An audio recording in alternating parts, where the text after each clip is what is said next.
मुलं इथं नाही येतात, तुम्ही माझी मुलं आहात. हालेलुया. आणि प्रत्येक वेळेला तुम्हाला माहिती आहे अंकल सध्या डिप्रेशन मध्ये आहे. एक 6 महिने झाले असतील अंकल डिप्रेशन मध्ये आहे. अंकलचं रोजच्या दिवसाचं वेगळं डिप्रेशन असतं. आणि कधी कधी इतकं खाली होतं की परवा बघितलं, व्हॉट्सअप बंद करून टाकला, फेसबुक बंद करून टाकलं. म्हणजे भरपूर त्रासात अंकल झालं. मग काय काय वेळेला पण मी मला सावरणं आवडत आहे की जसं तुम्ही मला चांगलं ओळखताय, तुम्हाला माहित आहे माझं नेचर तसं आहे. तर मी प्रत्येक वेळेला म्हणजे मला डॉमिनेट करते, मी तू का असं केलं, तू तसं केलं, असं तुला कशाला पाहिजे, असं तसं तसं. पण मी सगळ्यात तुम्हाला सांगते की हे खरं आहे की अंकल सारखी व्यक्ती मिळणं फार रेअर आहे, फार रेअर आहे. मी स्वतः पण म्हणजे मला पित्याचं प्रेम मला अंकलकडनं मिळालं. तुम्ही म्हणाल की बायको असताना हे असं तसं म्हणाल, पण मला सांगू दे की माझं, मी तुम्हाला बऱ्याच वेळेला सांगितले की ज्या वेळेस मी लग्न अंकलबरोबर केलं, मी 19 वर्षाची होती आणि अंकल तसं मला मामी म्हणून लागत होता. आणि माझ्या घरात सगळ्यांना माहित होतं माझी परिस्थिती काय आहे, कारण माझ्या वडिलांच्या डोक्यावर परिणाम झाल्या कारणानं, मी वडिलांना जास्त असल्या कारणानं माझं भरपूर 50% ज्या गोष्टी होत्या त्या अशा मानसिक असंतुलनाच्या. आणि मग त्या वेळेला पहिल्यांदा अंकलने लग्न केल्यावर म्हणतो तू फळीवर लग्न कर. तुम्हाला सांगू हसू नका, हसू फळी बरोबर लग्न, कारण नाही वाटलं साक्ष माहित आहे, तुम्ही माझी लेकरं आहे, तुम्हाला काही माहित नाही. आणि त्या वेळेला अंकलला जसं तुम्ही कितीतरी लोकांनी पण वापरलं ना की त्या अंकल शिवाय कुणाला जमणार नाही, खरंच आहे ना. तर त्यावेळेला समाज म्हणतो दाखवली बरोबर तू लग्न कसं केलंस, म्हणजे हे अशक्यच गोष्ट आहे की अशा स्त्री बरोबर लग्न करून तिला स्त्री बनवून, नुसतं स्त्रीच नाही तर तिला कर्तृत्ववान स्त्री बनवणं हे फार. आणि हा मोठा लाभ अंकलच्या जीवनात मला मिळालेला आहे, माझ्यामुळे तुम्हाला मिळालेला आहे. हालेलुया. आणि मी अंकलला जेव्हा काल पण इतकं डिप्रेशन होतं, आज तुमचा प्रोग्राम होतोय की नाही मला माहित नव्हतं, पण मी म्हटलं बाप्पा लेकरांनी एवढं चांगलं हे केले आणि आम्ही कोणाकडनं प्रेम घेणार, आमच्या लेकरांकडनंच घेणार आहे. पण मी रात्री आपल्याला काउन्सिलिंग केलं, लेकरं जे प्रेम देतात ते घ्यायचं आहे आणि म्हणून चर्चला वरती यायचं आहे कंपल्सरी सांगितलं. आणि आमच्या लेकरांना आम्ही प्रेम द्यायचं, तुम्ही पण प्रेम द्यायचं. आणि आपण सगळे चुकातनं शिकतो, आम्ही कोणीच परफेक्ट नाही. आम्हाला सगळ्या गोष्टीसाठी एकमेकांच्या प्रेमाची, सहकार्याची, ज्ञानाची, बुद्धीची गरज आहे. आता भरपूर तुम्ही साक्षात्यातनं सांगितल्या, तर त्याच्यात कॅपिटल बरोबर माझा 50% वाटा नाहीये. म्हणजे मेजॉरिटीनं बघितलं तर 90/10 असं आहे. म्हणजे फक्त आध्यात्मिकता असून चालत नाही हो, आध्यात्मिकता असून चालत नाही, पण समाजात आणि कुटुंबात आणि सगळ्या गोष्टीचं एक बॅलन्स ठेवण्यासाठी आपल्याला ज्ञानाची, बुद्धीची गरज लागते. आणि अंकल जवळ काय आहे तर ज्ञान आणि बुद्धी आहे. अजून पण मला रोजच्या दिवसाला मला विचारावं लागतंय, मग हे असं का झालंय, बातम्या बघताना पण ह्याच्या मागची पार्श्वभूमी काय आहे, मग असं काय आहे, या सगळ्या गोष्टीसाठी बँकेचे व्यवहार, फायनान्स मेंटेन्स करणं, मंडळीत आलेल्या मुलांचे प्रॉब्लेम्स, पती पत्नीमध्ये प्रॉब्लेम्स, एवढ्या सुंदर रीतीनं त्याचं सजेशन असते की माझं ट्रीट करण्याची पद्धत आणि अंकलची ट्रीट करण्याची पद्धत ही फार छान आहे. आणि म्हणून आम्ही मिनिस्ट्रीमध्ये आमच्या लेकरांच्या बाबतीत देखील यशला सचिनलाच माहिती, आमच्या लेकरांच्या बाबतीत पण जे त्यांचे तरुणपणाचे काय काय गोष्टींचे निर्णय करताना माझं त्याच्यामध्ये 0 वाटा असेल, कारण मला काहीच कळत नव्हतं त्यावेळेला. पण अंकल जरी इथे नसले तरी फोनवर नव्हतं तर ही गोष्ट अशी असं असं. तर खरोखर मी सांगते की लेकरं आज चांगल्या रीतीने जर सेटल झाली असतील गोडी भेटूसाठी, तर त्यांच्या पापाचा 100% वाटा. मी कधी अपेक्षा करत नाही की निदान गोडी भेटून तर मदर्स डेला म्हणावं मला हॅपी मदर्स डे, कारण मला काही मदर्सचा रोल करता आला नाही, कारण अंकल इथे नसल्या कारणाने मला नेहमी रिमांडचा रोल करावा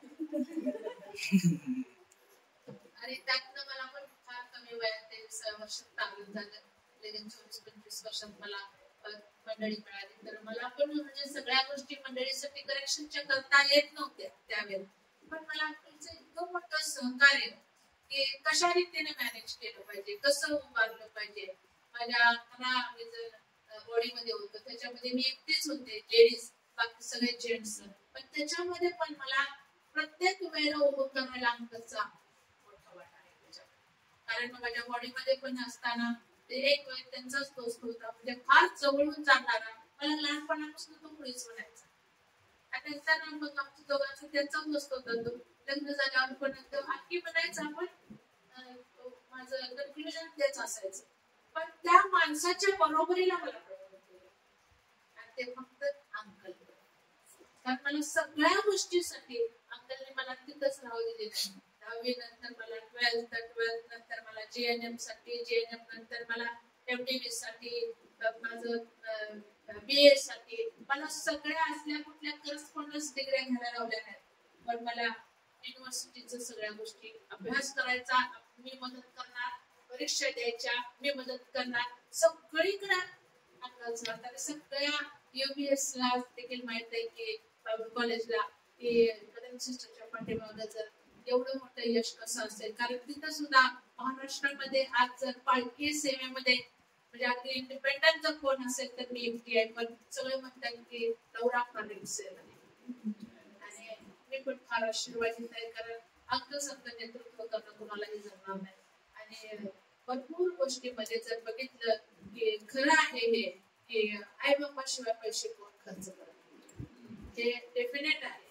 आणि अंकलचं हार्ट मी ते बघितलेलं आहे की खरंच मला कधी कधी ते दाखला आठवते 10 कुष्ठरोग्यांचा, 9 गेले आणि एकच राहिला, म्हणजे 10 लोकांना मदत त्यांनी केलेली आहे, इतक्या जवळने केलेली आहे आणि अशा रीतीने केलेली आहे आणि त्यांना स्टँड केलेला मी बघितलेला आहे. रिटर्न बॅक काय आलं नाही. निश्चित डिप्रेशन कुणालाही येईल, म्हणजे अंकलचं डिप्रेशन येण्यामागचा उद्देश म्हणजे अंकल कधीही कुणाला काही बोलत नाही तर परत करत नाही. पण माझं पण असं आहे ना की माझ्या तव्यावर काहीही राहत नाही, पट्टीशी भाजलं जाते आणि म्हणून मी रिकामी होऊन जाते, म्हणून मला डिप्रेशन हा भाग येत नाही.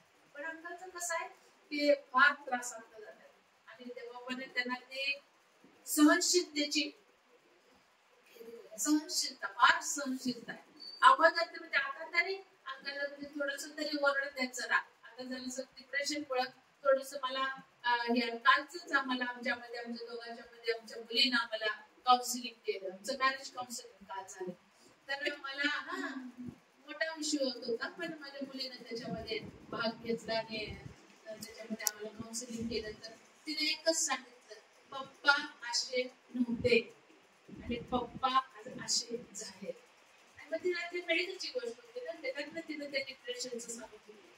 आणि मला माहित आहे मी प्रत्येक वेळा नीतिसूत्रांचं वचन आम्हाला दाखवायची की ज्याला लवकर राग येत नाही तो मजबूत शहर जिंकल्यासारखा आहे. आणि सांगू म्हणायच्या नको बाबा तुझं असं आहे होत.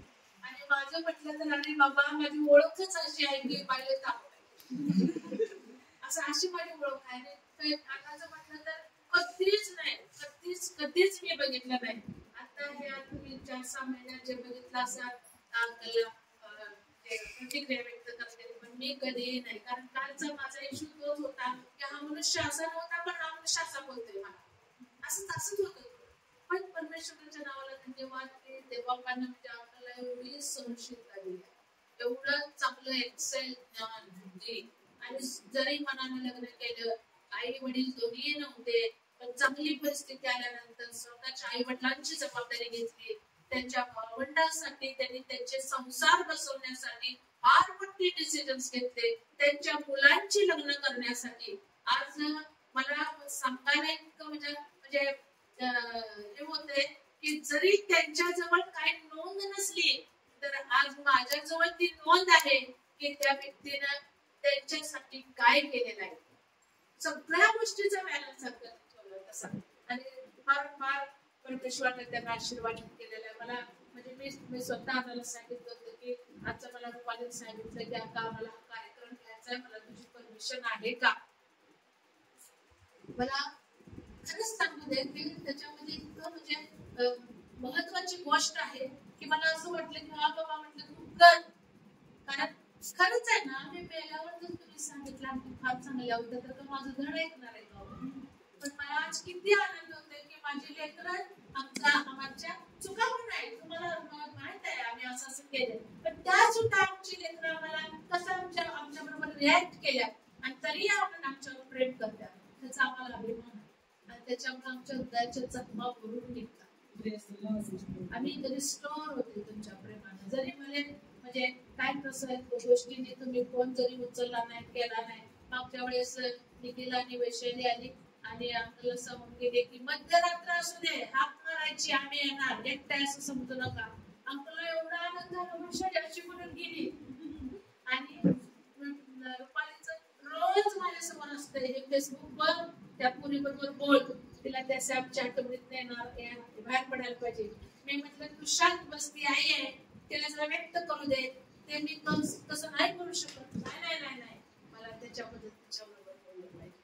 म्हणजे मला सांगू दे की सगळा बरोबर कन्सल आहे, सगळा बद्दल कन्सल. आणि मी काय केलं पाहिजे, कारण मला ज्या गोष्टी करायच्या नाही ना तर त्या गोष्टी करण्यासाठी देखील सचिनच्या बाबतीत मी सांगितलं होतं माझ्या मोबाईल मधनं तो डिलीट झाला पाहिजे, तर मला डिलीट करता येत नाही म्हणून त्याला डिलीट करायला पाहिजे.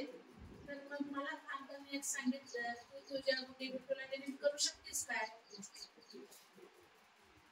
तर मी म्हटलं मग त्यांना मी काय केलं नाही, डिलीट जरी केलं नसलं तरी मी प्रायोरिटीला ठेवलेलं आहे. पण मला सांगितलं तसंच तू त्याला प्रायोरिटीला ठेव, पण त्याला डिलीट करू शकत नाहीस कारण तो तुला महत्वाचा आहे. मला अंकलना हायपरमॅथनं कसं खाली आणायचं हे अंकलला माहिती आहे आणि माझ्या मुलांना माहित आहे की मम्मी काय आहे. त्यांनी देवाला लाखो धन्यवाद द्यावा की अजून त्यांचे पप्पा जिवंत आहे. आणि म्हणून मला परमेश्वरानं सगळ्या गोष्टीमध्ये राखून ठेवलेलं आहे. प्रत्येक गोष्ट मॅनेज करण्यासाठी, मिनिस्ट्रीसाठी, तुमच्या सगळ्यांकडे विशेष प्रकारे आणि छोटा मी म्हणते बरं झालं छोटाच ग्रुप आहे, एवढाच ग्रुप मला वाटत नाही आणि माझे मन स्पष्ट झाल्यावर मग माझं डोकं तर काय होईल रे बाबा. त्याच्या बाकीच्या गोष्टीचं सगळं काय मला त्याला जायचं होतं ना चिखलदरा. अंकलने पहिला विचार काय केला माहिती का, हिच्या सुट्टीला कुणाला पाठवा. मी म्हटलं आता विल्सन काय 4 दिवस सुट्टी टाकू शकणार नाही, 4 दिवस त्यांना विदाउट पे होणार आहे सगळं, आणि पण स्वप्ना पण एकटीच राहणार आहे, काय करणार आहे. सचिन बाबा काय आमच्या बिझीच झालेला आहे, आता त्याचा निवासिंग आहे त्याच्याबरोबर बापू बरोबर आहे, तो काय येणार आहे म्हणून अंकलचं हे सजेशन होतं की मी रोहनला मी सांगतो तुझ्याबरोबर जायला. आणि काय कोणाच रोहनला फोन केला सांगितलं की आपली चिकन हो आणखी मी रिझर्वेशन करतो, हो आणखी करून टाका. ऍक्च्युली रोहन हो लगेच म्हणत नाही, बरोबर आहे, पण ती वेळ अशी होती की ते म्हणजे सगळं ठरलं बरोबर सगळ्या गोष्टीसाठी. मी तुला धन्यवाद देते की जेव्हा पण माझ्या देखील जीवनामध्ये मला एक पित्याचं प्रेम करणार, मला पित्याच्या प्रेमानं राखून ठेवलं. अजूनपर्यंत कधीच नाही की अंकलने माझ्यावर नवरेशाही केलेली आहे किंवा मलाही वाटत नाही असं. मला पण माहिती आहे की मला ठेच लागली तर मला आता हाक मारायला दुसरं कोण नाही, एकच व्यक्ती आधीपासून, कारण माझी पण मुली फार एंगेज मध्ये गेली आणि मग माझं आतलं कोण जर समजावून सांगत असेल तर माझं नाव. आणि मला म्हणजे अक्षरशः आपल्याला हा त्याग करावा लागला की बायको विसरून मला मुलगी म्हणून आपल्याला सांभाळायला. मला तुम्हाला हे नवल वाटेल पण हे सिक्रेट आहे, मला सांगू दे तुम्हाला. तुम्ही जरी मला आमचा लाईफ पार्टनर केला असला तर हे सत्य आहे की अंकलने मला लेकरासारखं कशा पद्धतीने ते करावं लागतं. मलाही माझ्या मुलांना सांभाळून सगळा ताळमेळ घातला. सध्याची परिस्थिती पण इतकी अवघड म्हणजे त्यांच्या बहीण भावांची मिसअंडरस्टँडिंगची सगळ्यात त्यांनी एकच सांगितलं मी तुझ्यासाठी आणि तू माझ्यासाठी आणि आपल्यासाठी म्हणलं एवढं एकच सूत्र धरायचं आणि प्रभूचं बरं वाटायचं. प्रभूच्या नावाला धन्यवाद देते. असल्या पिता आपल्या सगळ्यांना लाभलेला आहे आणि परमेश्वर त्यांना आशीर्वादित करू दे. पुढची वेळ